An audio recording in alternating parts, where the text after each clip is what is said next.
seeing. It's just an unbelievable story. Now, Teddy, I know you've never stolen one, at least as far as I know. Have you ever lost one, though? I have lost one. I lost one of my rings for a long period of time. It was late summer, coming back home from an appearance with my wife, Heidi, and I gave her my ring to hold, and we get home and we put everything away, and I don't wear the ring a lot. So a couple months later, when I need the ring, we can't find it. It's the third Super Bowl ring, so it's the big one, and I'm like, I like to wear this one. So it's like, where is the ring? We can't find. So I literally thought that I lost that ring. So months go by, and it's like 6 or 7 months the next time summer comes around. Now, Sam, do you ever change purses with wardrobes or seasons? Yes, of course. Absolutely, I'm right? sure Heidi does too. You got a summer purse, you got a winter purse, big Something thing. like that. Sure. So the next summer came around again, almost another calendar year. Heidi comes out, I'm in the driveway. She's like, look what I found. It was in her purse. See, she was just holding it for you. That's oh my all. Gosh. It was just for safety. But we found it again. Thank goodness. And you guys don't wear them, I've noticed. How do you decide if you're going to wear them? They've gotten so big. Like my dad has a okay. Super Bowl ring from Super Bowl 18 that was won here in Tampa. It's wearable. The rings that you have, your third Super Bowl ring, is how big? They get bigger, yeah. The first one usually is my favorite to wear. So, yeah. All right, well, let's get I think to they're there's too big actually to a wear. connection between that story, because if you'll remember, obviously you guys remember the game, the defensive coordinator, Steve Spagnuolo, in that game, now the defensive coordinator for the Chiefs. From his experience playing against Tom Brady, how do you think that makes an impact today, Teddy? Well, I think Spagnuolo knows this. One thing, don't let them read your mail. And defensively, what that means is don't let them know what you're in pre-snap. And that's what you're going to see, and that's what Spags knows. I mean, this is all the way from that Super Bowl year when they stole all those rings. The thieves did that.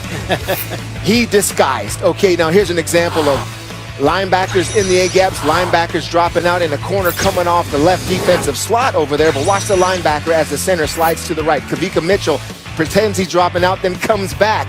This type of disguise, this type of confusing the protection is what you want against Tom Brady. Now, I'm going to show you 3 consecutive downs, okay, from the first matchup. The disguise. Look at Sorensen, Thornhill, and Matthew. Look at that rotation. This is high-level stuff in terms of safety rotation, pre-snap looks. They're down in the line of scrimmage here. They're dropping out to give help over the top. Sorensen ends up playing man-to-man here on the tight end. On the second down, he makes a nice little tackle right here. So now we got third down. So let's show him another different disguise. This is how complex it gets. Once again, watch these safeties. Now Sorensen is going to blitz, and you're going to have droppers that are supposed to be rushers, similar to what they did in 07 to get in the throwing lanes. Throws off Tom just a little bit, not as accurate. You get hands in the throwing lane, and boom, you're off the field.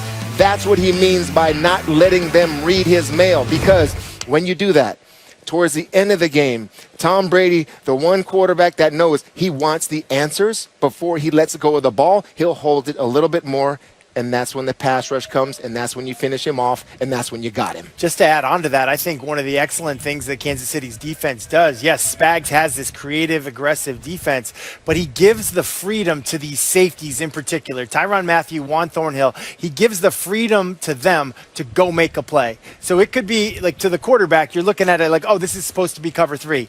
But listen, if those safeties want to go make a play, a la Ed Reed, a la Troy Polamalu, go make a play. Fire your gun, go make a play. And that's what I think is most dangerous. And for a veteran quarterback going up against go make a play, be offensive on defense, we don't like that usually. You know, the number one thing that I've been talking about since week 1 of Tampa Bay is how are they going to protect Tom Brady. I said this coming after the bye. I seen something different in the Tampa Bay Bucs. You know, the offensive line coach Moore, one of the best that there ever was. I think him and Dante Scarnecchia ranks up there. But when I look at Coach Spagnuolo being able to try to fluster Tom Brady in this offense, Brew, you put up a great tape, because I remember in 07 seeing that A pressure of Mitchell dropping out and then coming back in.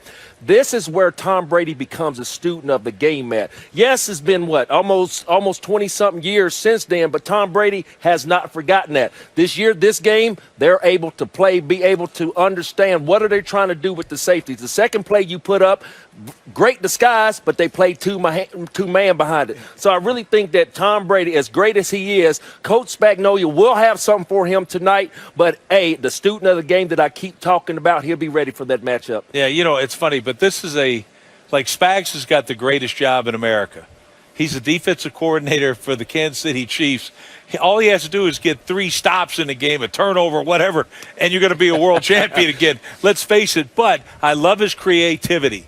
And when you go back to the first time these teams met, Brady had a phenomenal tape that showed what the problem was. But that was when Brady was running somebody else's offense.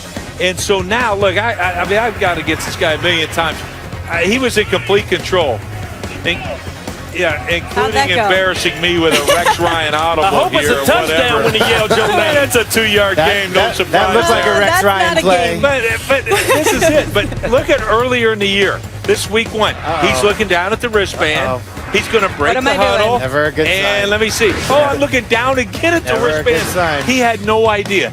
But ever since that Week 12 matchup, and I mean the last time these teams met, traded in the coming days. And the truth of the matter is this really heated up right after the Detroit Lions traded Matthew Stafford to the Los Angeles Rams. The Bears had been calling on Stafford. The Lions preferred not to deal him in division unless they got a huge package of compensation. The Bears then began calling the Lions. The Colts had been in contact with the Eagles. A lot of talk around Carson Wentz, and it's now at the point where the feeling is he will be traded. It certainly sounds like he doesn't want to be there in Philadelphia anymore. The Eagles are trying to get back the maximum amount they can get back before they hand off their starting job to Jalen Hurts, but the wheels are in motion, the carousel is spinning, and Carson Wentz looks like he is ready to be the next quarterback, Mort, that is traded. Yeah, and there seems to be a little bit of a surprise, some shock that Carson Wentz is going to be traded. Even after Doug Peterson, their Super Bowl winning coach, was fired on January 11th. Everybody thought, well, that settled it because everybody knew there was a fractured relationship there, a lack of trust. Well, as Jeffrey Lurie, the owner of the Eagles, told people, I think we referred to it earlier in the season, the firing of Doug Peterson was not related to Carson Wentz. It went beyond that. They've hired Nick Sirianni to replace him. And Sirianni and his staff had a meeting this past week, and I had a source tell me that they actually expressed some hope that Wentz would remain there. But Wentz is ready to move on. The Eagles are willing to move on, even if it's reluctantly by some of them. They felt that Wentz's fundamentals broke down behind a decimated offensive line. They saw 2019 when he threw 27 touchdown passes and 7 interceptions. But he got hit in the helmet, you remember, in that playoff game against the Seahawks. That was by Jadeveon Clowney. And that's what really provoked the Eagles to take Jalen Hurts in the second round of the draft, which I think, because of lack of communication, created a mistrust between Wentz and others besides Doug Peterson in that organization. And Sam, I think that's why this is going down, we think, sometime in the next week or so. Yeah, that's interesting stuff, Mort. You also have to wonder how much they were watching that Matthew Stafford thing, saw how much the Lions got, and thought maybe this might be another option. Look, this has been a roller coaster for Carson Wentz, not just this season. He's dealt with injury. We're talking about this guy as an MVP potentially a couple years ago. Rex, do you think this is the right decision for the Eagles? No, I don't, Sam. I mean, you just talked about it there. 3 years ago, this guy would have won the MVP had he stayed healthy. And you bring in an offensive guru and a quarterback, guy that did a great job with Justin Herbert with the Chargers. So it's like, man, I was excited to see it. Mort talked about it. I thought his fundamentals were the thing that I was concerned with. Like, you can get that with coaching, you can get that fixed. This guy, a young franchise-type quarterback, you just don't find. I spent 30 years coaching. I never had a franchise-type quarterback, and you're just going to let him walk out the door?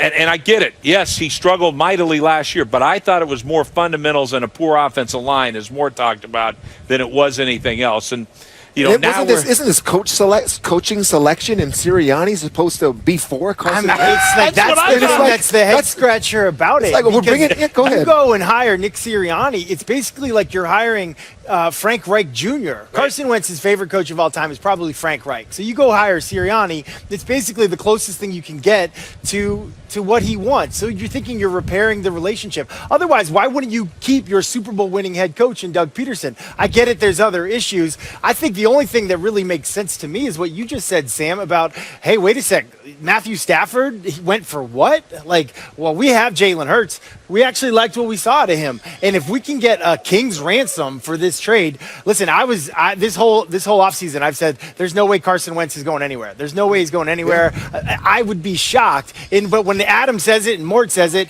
you know it's going to happen. So I'm sitting over here like, this makes no sense. And now you're going to lose Wentz and you're going to lose Doug Peterson. I'll just say this. The pressure will be on Philly because of this. In my mind, this is a risky move, losing both of those guys. Yeah, and last year, let's face it, because you mentioned